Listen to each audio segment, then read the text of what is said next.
Hello बच्चों, let us read the question first. Which one of the following never occurs during mitotic cell division. ये हमें बताना है कौन सा इनमें से कभी भी माइटोसिस में हमें देखने को नहीं मिलेगा.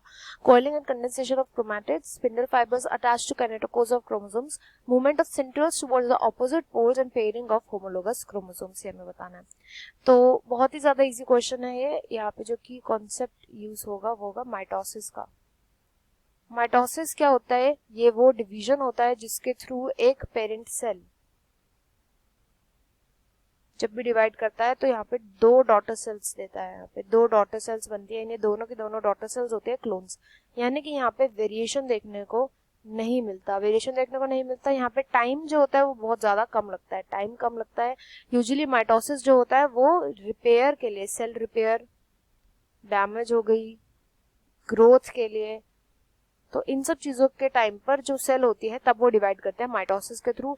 यहाँ पे कभी भी गैमीट्स का फॉर्मेशन नहीं होता. गैमीट्स जो होते हैं वो कभी भी नहीं बनते. गैमीट्स बनते हैं हमेशा मायोसिस से. तो थोड़ा सा ओवरव्यू. अब हम देखते हैं ऑप्शंस को. सबसे पहले ऑप्शन में बोला गया coiling and condensation of chromatids. से तो हमें माइटोसिस में देखने को मिलता है कॉइलिंग एंड कंडेंसेशन. जब क्रोमैटिड्स कंडेंस करते हैं तो कंडेंस्ड क्रोमोसोम्स जो होते हैं वो हमें, या क्रोमैटिड्स जो होते हैं हमें कहाँ पर देखने को मिलते हैं? हमें प्रोफेज में देखने को मिलते हैं. तो यस, ये तो देखने को मिलता है, तो ये इनकरेक्ट हो गया. नेक्स्ट में spindle fibres attach to the kinetochores. तो स्पिंडल फाइबर भी अटैच करता है. देखो काइनेटोकोर्स क्या होता है? जो हमारा क्रोमोसोम होता है, हमारे इन दोनों सिस्टर क्रोमैटिड्स पर एक डिस्क शेप प्रोटीनेशियस स्ट्रक्चर होता है. इस डिस्क शेप स्ट्रक्चर को ही हम काइनेटोकोर बोलते हैं. इस काइनेटोकोर का फंक्शन होता है यहाँ पे स्पिंडल फाइबर अटैच हो जाते हैं एंड ये स्पिंडल फाइबर इनकी मूवमेंट में हेल्प करते हैं, मूव करने में हेल्प करते हैं इन सिस्टर क्रोमैटिड्स को. तो स्पिंडल फाइबर अटैच होता है. यस, ये प्रोसेस भी हमें देखने को मिलता है मेटाफेज में, प्रोफेज में और एनाफेज में. तीनों फेजेस में हमें देखने को मिलता है, इसलिए करेक्ट हो जाएगा.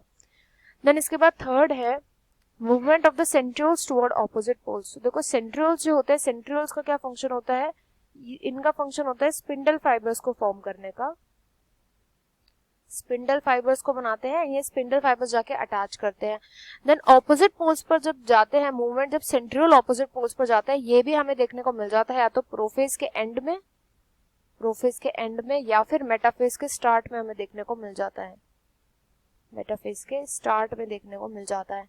तो ये भी नहीं देखने को मिलता, तो ये भी इनकरेक्ट हो जाएगा. देखो इससे पहले आपको एक और चीज भी पता होना चाहिए कि माइटोसिस को हमने, जो कैरियोकाइनेसिस होता है, कैरियोकाइनेसिस मतलब जो न्यूक्लियर डिवीजन होता है, उसके हमने मेन 4 स्टेजेस बनाई हुई है. ये 4 स्टेजेस होती है प्रोफेज,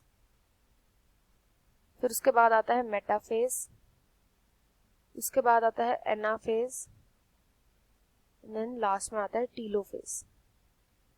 ठीक है, तो ये उन्हीं फेजेस की हम बात कर रहे हैं कि उसमें प्रोफेज के एंड या मेटाफेज स्टार्ट में सेंट्रियोल्स जो होते हैं वो मूव करने लग जाते हैं. देन इसके बाद लास्ट आता है fourth option, pairing of homologous chromosome. देखो होमोलोगस क्रोमोसोम की जब भी बात आती है, होमोलोगस क्रोमोसोम हमेशा हमेशा मायोसिस में देखने को मिलते हैं. जहां पर भी होमोलोगस क्रोमोसोम्स की बात आती है तो हमेशा मायोसिस से जो होता है एसोसिएटेड होता है. ये माइटोसिस में देखने को नहीं मिलता. यही क्वेश्चन में राइट आंसर होगा option 4. I hope you understood well. Best of luck and thank you.